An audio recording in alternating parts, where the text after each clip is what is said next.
The stranger in the window. Emma lived in a quiet town, the kind of place where people left their doors unlocked and everyone knew each other's name. She had recently moved into a small rental house on the outskirts of town, craving some peace after a difficult breakup. It was a charming little place, with a front porch and a big window in the living room that overlooked the street. The first few days were peaceful. She spent her evenings reading books, sipping tea, and watching the sun dip below the horizon from her couch. But by the end of the first week, strange things started happening. It began with small, almost unnoticeable things. A picture frame on her nightstand faced the wrong way. Her kitchen window, which she was sure she had locked, would be open in the morning. The porch light would flicker at odd hours of the night. Emma tried to dismiss it, blaming her own forgetfulness and faulty wiring. But deep down, a growing unease was settling in her chest. One night, as Emma was getting ready for bed, she heard a faint tapping sound.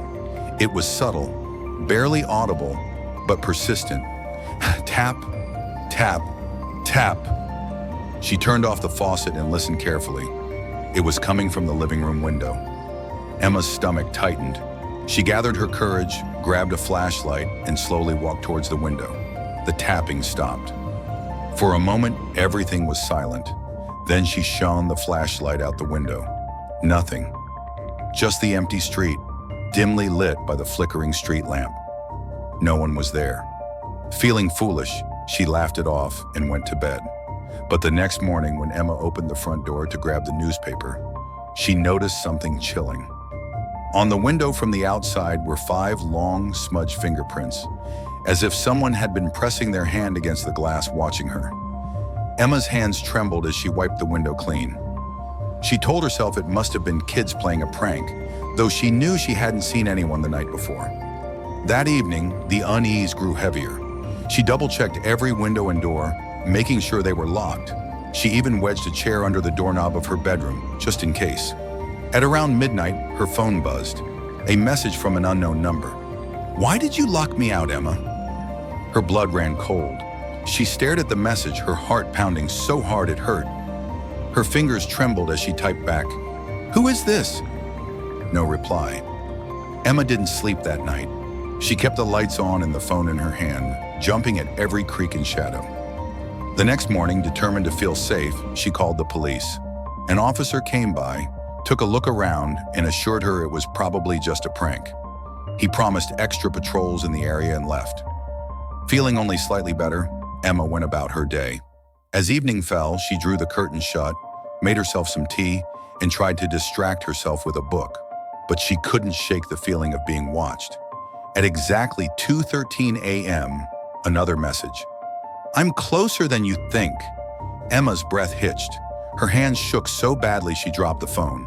Summoning every ounce of courage, she grabbed a kitchen knife and crept toward the living room window. Slowly, she parted the curtain. There, standing just beyond the window, was a figure. Tall, pale, with dark eyes that seemed to glow in the moonlight. A twisted, unnatural grin spread across his face. Emma screamed. She ran to her bedroom, slamming the door shut, jamming the chair under the knob. She dialed 911 with trembling fingers. "Please, someone's outside my house. He's watching me." The dispatcher tried to calm her down, assuring her officers were on their way. Then, silence. No tapping, no footsteps, nothing. A few minutes later, she heard the sirens. The police arrived, but the man was gone. No footprints, no signs of forced entry.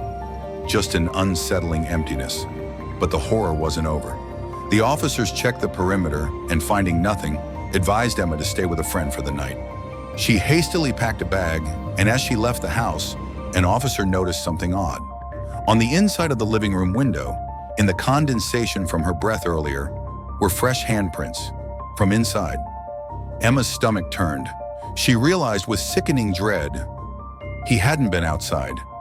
He had been inside the house. The figure she saw was a reflection in the glass. He had been standing behind her the whole time. They searched the house again, but whoever it was had vanished. Emma never returned to that house. The case remained unsolved.